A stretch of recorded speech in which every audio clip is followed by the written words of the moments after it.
Assalamualaikum warahmatullahi wabarakatuh. Perkenalkan, nama saya Mutiara Tafsir Siregar. Saya dari kelas PGSD 2C semester 2. Di sini saya akan mempresentasikan hasil makalah yang saya buat tentang pengembangan media pembelajaran. Makalah pengembangan media pembelajaran untuk memenuhi syarat mata kuliah media pembelajaran SD. Pendahuluan 1. Latar belakang pengembangan teknologi informasi beberapa tahun belakangan ini perkembangan dengan kecepatan yang sangat tinggi, sehingga dengan perkembangan ini telah mengubah perdagangan masyarakat dalam mencari dan mendapatkan informasi, yang tidak lagi terbatas pada informasi surat kabar, audio, visual, dan elektronik, tetapi juga sumber-sumber informasi lainnya, yang salah satunya diantaranya melalui jaringan internet. Salah satu bidang yang mendapatkan dampak yang cukup berarti dengan perkembangan teknologi ini adalah barang pendidikan, di mana pada dasarnya pendidikan merupakan suatu proses komunikasi dan informasi dari pendidik kepada peserta didik yang berisi informasi-informasi pendidik.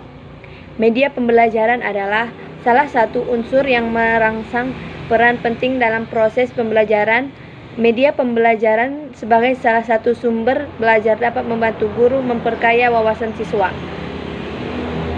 Pemakaian media ini dapat melakukan kegiatan dan minat yang baru, dan rangsangan kegiatan belajar, dan bahkan membawa pengaruh-pengaruh psikologi terhadap siswa. Bab kedua pembahasan. Perkembangan media pembelajaran. Pada awal sejarah pendidikan, guru merupakan satu-satunya sumber untuk memperoleh pelajaran. Dalam perkembangan selanjutnya, sumber belajar itu kemungkinan bertambah dengan adanya buku. Pada masa itu, mengenal tokoh bernama Johannes Comenius yang tercatat sebagai orang pertama yang menulis buku bergambar yang ditunjukkan untuk anak sekolah.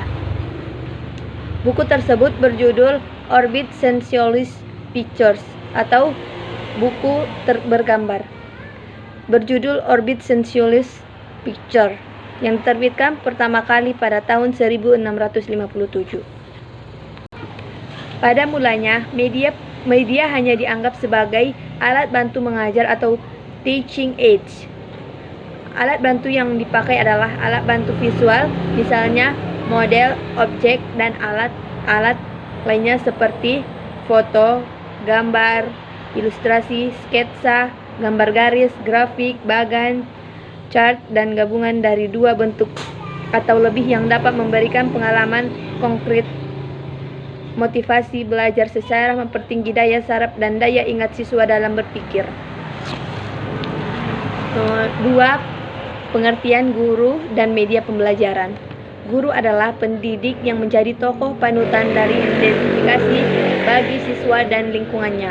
Oleh karena itu, guru harus memiliki standar kualitas pribadi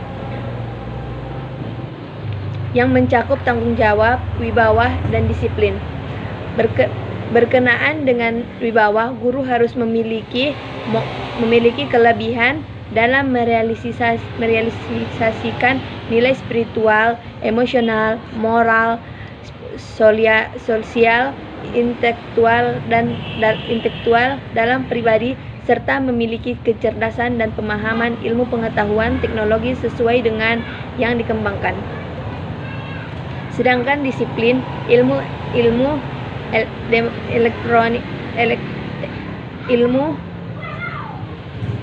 bermakna bahwa yang guru harus mematuhi berbagai peraturan dan tata tertib secara konsisten atas kestandaran profesional. 4. Peran guru dalam media pembelajaran. Guru sangat berperan dalam media pembelajaran. Peran guru dalam media pembelajaran yaitu sebagai mediator dan sebagai fasilitator. 5. Fungsi mediator dan fasilitator dalam media pembelajaran. Seorang pengajar atau guru berperan sebagai mediator dan fasilitator yang membantu agar proses pembelajaran siswa berjalan dengan baik. Tekanan ada pada siswa yang belajar dan bukan pada disiplin ataupun guru yang mengajar. Fungsi mediator dan fasilitator dapat dijabarkan dalam beberapa tugas. 6 faktor-faktor yang mempengaruhi belajar. Secara umum, faktor-faktor yang mempengaruhi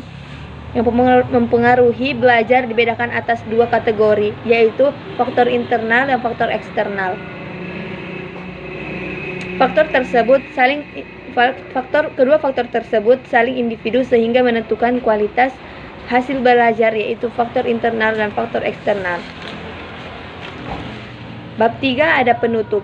Penutup yaitu kesimpulan, media pembelajaran adalah alat bantu proses belajar mengajar. Segala sesuatu yang dapat dipergunakan untuk merangsang pikiran, perasaan, perhatian, dan kemampuan atau keterampilan belajar sehingga dapat mendorong terjadinya proses belajar. Batasan ini cukup luas dan mendalam, mencakup pengertian sumber, lingkungan, manusia, metode yang dimanfaatkan untuk tujuan pembelajaran atau peraturan oleh guru. Dan ada saran, yaitu sebagai penyusun, saya masih merasa ada kekurangan dalam perbuatan makalah atau penulisan makalah. Oleh karena itu, saya masih mengharapkan, mohon kritik dan saran bagi pembaca. Cukup sekian. Terima kasih. Assalamualaikum warahmatullahi wabarakatuh dan selamat siang.